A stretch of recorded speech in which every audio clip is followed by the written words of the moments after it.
Hey guys, we're back again with the Red Switch podcast. We've got me, Suresh, Bart, Hi. Adamya, Hello. and Oiva. Moi. Okay, so my question for this week is it time that we change the international currency? Alright, so first of all, do we know why we have an international currency? Yes. What Guys, I'm is talking to you. what is Do we know the international? reason for an international... So it's a currency used to trade. Yeah. Dollars is between the Right. the in- Okay, yeah, international it's a currency used to trade between other countries. Yeah. So I'll break it down for you guys just so we know what's going on. So say if I have like two countries, say Japan and France, okay, and we have no international currency, what Japan and France would do is say if we have France who wanted to buy a, say, radio from Japan, how would they pay for it? Right? I know it's stupid, but just bear with me. Can we have a Japanese All right? radio? They would have to buy they'd have to buy this radio in yen, right? If they're going to buy something from Japan. Okay, but where do they get yen from? They get it from Japan. So Japan has how to buy the...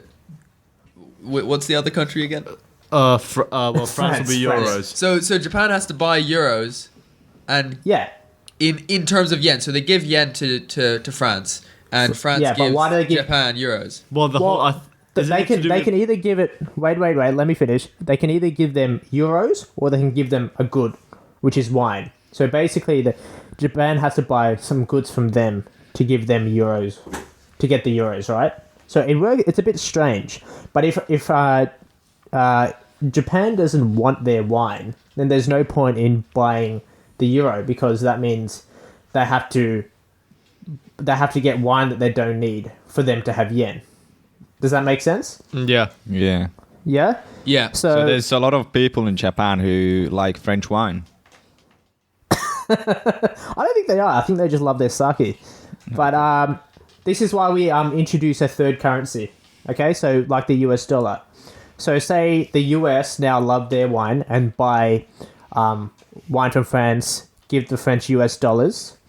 All right, then Japan wants the US to produce movies, so they they buy movies from the US, and then French can trade with Japan with US dollars to buy the radio, and so Japan uses the US dollars to buy the movies. Does that make sense? Yeah. Are we all It's with just me? the Yeah? base currency. It's a currency that Yeah, you just it's a go base to. currency. Yeah. So everyone can use it, right? Yeah. And so that's the reason we did an international currency for ease of trade. Okay. Can I ask one But question? now, yeah, go ahead. Is the reason why it's dollar because the US is buying so much of the other currencies? Now this is what I'm going to. Why we use the US dollar. Okay. Okay. So the reason we buy from the US is because a lot of countries, I guess, used to do trade with the US, and way back when, in 1944, there was this thing called a Bretton Agreement. Yeah. And what that was is that all countries had to back their money by gold. Okay, so back then, the US had the most gold reserves.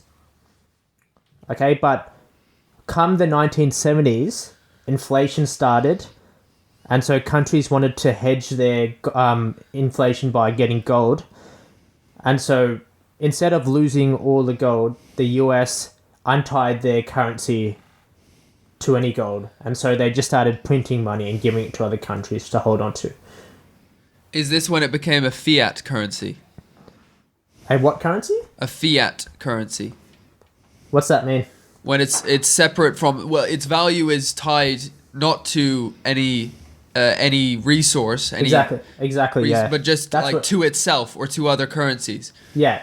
It's basically tied to people's belief in the currency. So people have to believe that it has value. Sure. Otherwise, it has no value, yeah? Yeah. And so basically, anyone who has the US dollar now just hopes that they don't default on paying back their loans. That's very depressing. And so, So- you're asking why, or whether or not sort of We should, the we should change it. dollar has overstayed its welcome as the international currency, and we should change it. Exactly. Well, And it's also unfair for other countries, all right? So to have your dollar as the international dollar gives you a lot of unfair advantages over other countries. So, having your dollar as international currency creates a lot of demand for US dollars, right? So they can borrow money from other central banks at a very low interest rate because they're eager for the US debts, right? Because it's very high in demand and they can sell them off at a good rate. And so even if they want to finance themselves, they can just print more money and sell it to more reserve banks, right? So they can just fund themselves. It's like having a free lunch. Right. yeah. Well, but Yeah. Yeah. And then, so the cons for us as well is that the US has a very large debt now. And if it reaches bankruptcy, everyone who has a lot of the US money has or bonds will have it all defaulted and not paid back. And so that's trillions of dollars not paid back. And so I think we need to hedge this and start diversifying like China has, and they've started buying gold and diversifying their holdings. well, China And also... Yeah, go doing a very clever thing where their investors are investing in a lot of companies within Europe and Africa and America. So they're one step ahead of the game. And in fact, the BRIC countries, which is Brazil, Russia, India, and China, there's been like some talk about them creating a separate currency, which will be the new sort of base currency for the world. That they'll create a new currency where not one country just benefits, because all four countries, or like a lot of countries, are realizing now the US have really, really got a lot of power over other countries due to this system. And it's it's very difficult to change it though. You know, it's not just like you can't just get every country to just say, oh well, screw you, because they're still owed money from the US. The US is just, they've got a one over on everyone. Well, what do you guys think though? Do we need a change in the currency?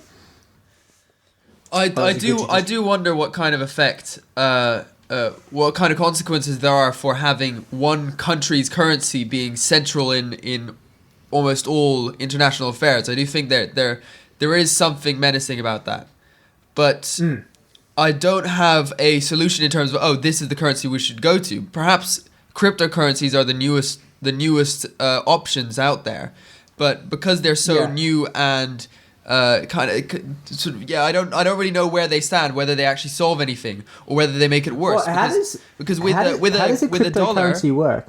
With a dollar, you can have it's not only a trust in the system, but it's also that kind of the government can by doing smart tricks maintain the value of the dollar in a certain way. Whilst with cryptocurrencies, it relies only on the people who use it, and if people suddenly don't trust it anymore, it goes down in value, and there's no way of actually stopping. No, but that's the same with the US. If people don't trust it anymore, its value goes down, right? Well, that's if less people, if the people's trust for it goes, people will stop buying it. The demand will reduce, and therefore, exactly. So if the US if economy does poorly, then there's less trust and it goes down. But if you don't have if you have one currency that's completely independent, there's no real reason for you to lose trust in it, or for it to not be stable in the long run, right? Correct. But to go back to the question, do we need to change the currency? With the current climate, with the US being how it is, and the power of US's economy is diminishing relative to China, I think you probably, US might not have a say very soon with China and India growing, whether they get to keep their currency as their base currency, because surely India and China can just create, or Russia, these countries can just create a new currency and just start dealing with that, and US just have to deal with it. At the moment, US has a lot of power, but like US did when they just started giving out currency, these countries can also come together and just start giving out a new currency. But then we fall into the same trap again, where we have a few select nations dishing out the currency. Yeah, but that will always be the case. The powerful nations will always have the monetary sort of... It doesn't always have to be the case. If we have enough people agreeing to use a independent currency, then everyone in the world is a lot better off. Independent currencies are great, but who will sort of maintain that currency? Which countries will be responsible for it? No country has to be responsible for it. So there'll be with sort of Bitcoin, an international body. You don't have any international body that runs it. We're seeing within United Nations and these kind of places that these international bodies are corrupt more than anything. They're corrupt to a point where in the United Nations, they're again in the United Nations you have countries that are more powerful than the other. You can't have consistency where every country has an equal say, because that's never going to be the case. Even in international bodies, certain countries will have different agendas. So like in the EU, Germany has a huge agenda where that's the whole thing with the euro, isn't it? They have a lot of leverage. They have a lot of leverage. So when you say that you can have an international body and they'll all be the same, well, China will be like, well, we've got 1.6 billion people. Why do we have to have the same say as, say, Finland, which has got like 3 people? Yeah. But how does it work in the euro? How does trade work there? Do you guys... Because I know you're trading the euro. In the euros, there is... the whole point is open trade. So you can trade within borders and they won't be... So when you talk about wine in euros, it's a lot easier to do that because there's no sort of translating currency, because it's €1 to a euro, obviously. So it's a lot easier for that to happen. So it's a lot to do with trade. But again, I don't think and that's the same... I think that's on a small scale what they're trying to do, what should be done on a large scale. There's a huge thing that EU is... The euro currency is failing a lot at the moment as well, because a lot of countries are not having a great... The poorer countries especially aren't very happy with these things, and there are people dropping out continuously. So what I'm saying is here that you can't have an international body and you can't have consistency that everyone has an equal say. They'll always... China and US, then if let's say you create an international body, US will still have a huge power within the international body. Yeah. So will anything really change? They'll still have a strong hold. Before the global financial crisis, both Russia and China called for a world currency instead of just using the US dollar. So it doesn't even seem like they want that huge power. Well, being the one currency. Just in recent times, and I'm not speaking from an informed perspective. I know there are just thinking about the ideas that Trump now has about how to govern the country and being quite protectionist and being kind of closing up the borders, not just physically but also in terms of putting taxes on imports and exports. That country doesn't sound like a country that's in a good position to actually be the international currency, because they themselves are actually trying to close up their own country, and so they do seem like even the United States is not really trying to maintain this international currency. The problem is, Suresh, like obviously in the theoretically speaking, it will be brilliant if there is free borders, there is a currency and everyone's happy. But that will never be the case, because in order to have the same currency, you have to be friends. Let's say 2 countries, North Korea, this is a really extreme example, North Korea and South Korea, they won't accept that they will have the same currency, will they?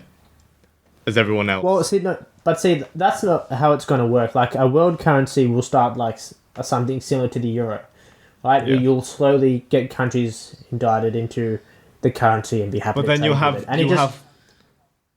you'll have power players in there, though. So the countries that will start will have more power. But the euro itself is now become so much more powerful than it was before, because of this new eurozone thing and trade being so easy.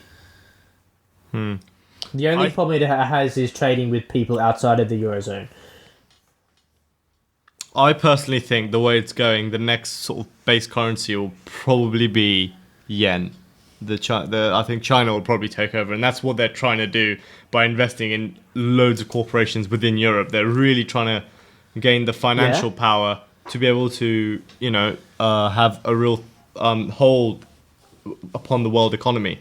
So I don't think, unless a lot of countries get together, and the big thing is we've got euros in Europe.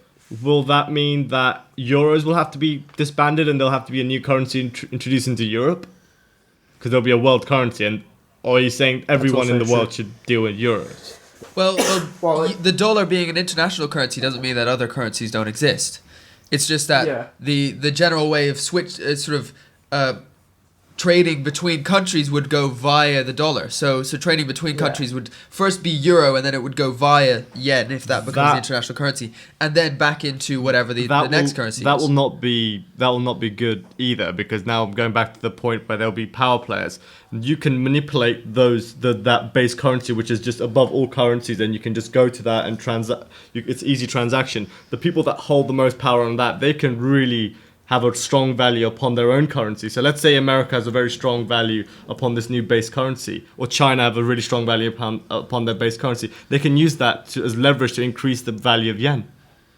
Yeah. Well, anyone with a lot of money can leverage the. Exactly. That's because having a lot of wealth but that's means what that the US you can. does as well. Yeah. Yeah. So you're going to move the problem from the US, and I think this is probably a little bit better. You can probably move the problem to just being US to being 6-7 countries where they're all like quite powerful, rather than just one country having the power. Exactly. But you can Also, never. that was the motivation behind the euro. Well, yeah, 6 or 7 countries. Well, no, but that many countries would have the same currency Yeah, but- together and collectively back that currency. But it's mainly Germany, though, isn't it? It's a democratic thing. Yeah. It's not mainly Germany. So- It's just that the countries with the most wealth will have more leverage proportionally to the countries that have less wealth. But then Yeah. then we go back to the same problem that Suresh said, where the poorer countries are still screwed over by America, and they'll still continue to get screwed over by this new system. Not necessarily. Why would they get screwed over? Well, by the again, new let's say system? you're an international. I'll give an example of a small country of about 15 million, population of 15 million. All right, you're in this international corporation where you're now deciding on this new currency and the little rules that this currency has. You will not have at all any sort of leverage as to a population of China, which is 1.5 billion, which will have more members in it, which means that it may not. But, It will but not what have a right leverage effect do on you. What leverage do you need for an international currency? It's just so it's not tied to anyone's reserve bank, or country, right? You don't need any leverage, do you? Like if we use something like what Bart said earlier, a cryptocurrency. Why would you need to have any leverage anymore? There's no need for power plays there. But there will You be just trade in accounts. It won't be. It will never be as simple. I don't think it will ever be as simple as just having a new currency and everyone deals with it. There's a lot more finer details and niches to it than just having a new currency and all these different rules. Like what? Well, What are the like niches, when though? I'll give an example of euros. When euro was created, it wasn't just here's a new currency, everyone's happy. There's a lot of little niches of what determines value and what like the system. How it grows, and obviously I'm not like a massive expert on that, but it will not be. Do you know anything about how the currency is valued? And Well, grows? it's valued on demand, but again, I'll go. So let's say it's valued on demand. So this new base currency. Let's say there's a new a rule imposed on this currency, and China doesn't like it. They can pull out and they say we don't like it. Bang, the value of the currency drops. So these big players will have such a major power to it. They can basically manipulate the other countries saying, well, if you don't do this, we're just going to drop out and this currency is going to go to pot. Okay, let me offer a counter argument here. I don't actually see what is necessarily so bad about people having leverage, because a wealthy country having more influence than a poor country is pretty obvious, because their wealth doesn't come out of nowhere. It is a representation of their productivity or their export or their resources. They have some leverage because they offer something. And just like with Bitcoin, its value is dependent on the faith that everyone has in the system. If one person who has a lot of Bitcoins pulls out, then obviously the value would go down. Just like if a big country would pull out of a currency, the value would go down. It's all to do with the faith that they have in the system. And I don't think it's necessary. We're talking about big countries having influence as if it's a intentionally bad or malevolent thing, but that's just Again, a fact of how it that's works. how the world works as well. Yeah, but we're completely ignoring the fact that what's so wrong about the system now? US is a powerful country, a rich country, so why don't they deserve power of it? They're the ones who started dishing out. That's not how it works though. Like the power is solely on the US. Okay, so you at want it least to everyone spread, has but a why bit of will a the share. US wouldn't want that? US wouldn't want it to be spread. All the US people that alliances with the US wouldn't want that. So when they introduce a new country, they won't be. It's already happening. Even Australia is now trading without the US dollar with China. Yeah, but I'm saying the strong alliances of US will not be happening. We are a strong alliance. Yeah, with but the US. I'm saying like that countries like Israel will never really go with that. And You don't know that, dude. They, again, of course, will if they have obviously enough we're talking about hypothetical scenarios, but all I'm saying is there's been talk about China, India, and Russia and Brazil, these countries getting together, but then the power will just be with these 4 countries that will manipulate the system, and then the US can start shouting at the fact that these countries don't have a very good human rights thing in their country, and there'll be a lot new sort of more. Okay, but ethical questions being in that asked. case, These countries holding the value. In that case, if I'd have to pick a country that I'd want to give the power to have power over this country, I'd prefer America than Russia. Yeah. I prefer that the US is the one exerting most power over how international trading works than Russia other or China. countries. Yeah, I wouldn't want to see them become more powerful. and that's also true. And then set us back in terms of The Western world wouldn't want China, India, and Russia to have all this power. If Australia, they said to Australia, "Oh, by the way, you're not like US is not holding the currency. Now it's China and India that's bumming you." They're not going to be like, "Oh yeah, that's cool." It's the same thing that's going to arise, and the problem is, I think we're going a bit like in circles here, where there's no way of leaving the system because the base currency will always be held by the most powerful countries.